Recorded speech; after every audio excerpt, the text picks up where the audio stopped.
like connect a lot more. The reason being, the most underrated task I can say of late is listening. So the topic I will be talking about is listen with your heart. And here, John C. Maxwell is talking to Les Parrott, the conversations that they have been having for some time.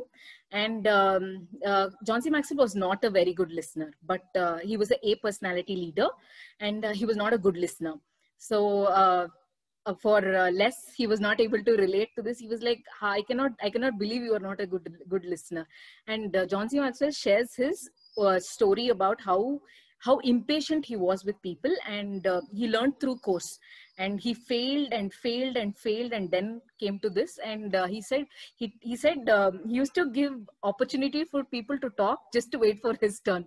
So I think that we would have done back in school, right, when we used to read paragraphs. We never used to listen to what the other person would say, but we were waiting which is our paragraph, so let me start tracking.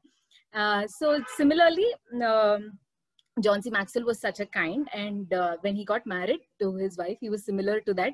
He's carried a similar mentality, but somewhere he was a little better because he always, loved her more. So he tried to be a good listener, but he was always that Mr. Answer kind. So it went on for some time, and he understood over a period of time that he's running over her emotions actually and not understanding her.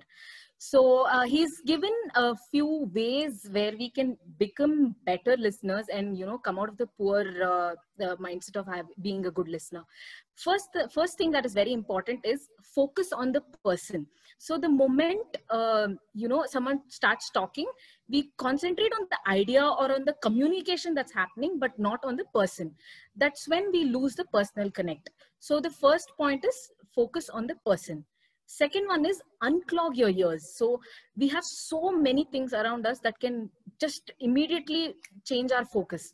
So once we start focusing, we need to continue and stay with the consistency of the focus. That is in under unclog your ears, there are 6 different points. I'll just give a very single liner for this. The first one is distractions. Distractions, it could be our phone. Every single minute there is some notification that comes, and we're so eager to see it. Our phones, a TV, or someone else talking around definitely is a distraction. The second one is defensiveness. So if we are taking a feedback from the other person and we find it defensive, we immediately want to protect ourselves. And when we think about ourselves, obviously, when we think about ourselves, we lose again the care, the connect with the person. The third one is close-mindedness. The moment you think that you know everything, we don't bother to listen. We just shut our ears, our mind, our heart, everything. The fourth one is projection. So when I say projection, we want to make our point. When we know something more than that person, we want to make our point. So that is not right. Again, it will lose the connection for listening. And the fifth one is assumptions. We immediately jump into conclusions, and that's the biggest demon I can say for listening. So we should listen completely before jumping into conclusions. And the last one is pride, knowing that I know more than the other person. We need to take little things to learn from each and every person. For example, even in this book club, not everyone is just like me. So I can pick something from Kiran, I can pick something from Dilip Chachu, I can pick something from each of you. So that pride shouldn't be there. And the last 2 points about listening is listen aggressively and listen to understand. Aggressive listening is, passive listening is just hearing. But if we have to listen to understand, we need to listen actively. And the last one is understanding is, so we've heard this quote, right? Many of us, listen only to reply, but not to actually understand. So we need to listen completely to understand what the other person is trying to say, and give them the space of speaking. So as always, I will conclude with 4 different points. First thing, forget about trying to make your own point. Give the space to the other person, and always ask, how can you better understand the other person? And always do listen aggressively and actively, and not a passive listener. And always remember, the best way to persuade is with your ears.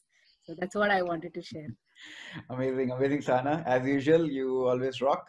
So beautifully covered all listening points. In fact, even if you apply 10 to 20%, I'm sure the effect of connecting with people will definitely come into the picture. If you have ever applied, I think this should be a good action point. Sahana has summarized all 5 to 6 points. Take this week, apply at least 1 or 2 points, and give us the feedback in the next book club. If you have already tried, you can ping me personally or whoever has invited you and let us know how it works. In fact, I'll also share my feedback and I'll also apply and share my feedback as well. Cool. Thank you so much, Sahana. I really have to make this point. I'm a very bad listener. I love talking, so I'm a very bad listener. I'm a pure I personality, and Karthik is someone who talks very less. And I had this thing of, immediately making my point. But when he's sharing his off late of his experiences, I've made it a point to give my ears and listen. So it's a very good implementation that I have made myself. Wonderful. Book club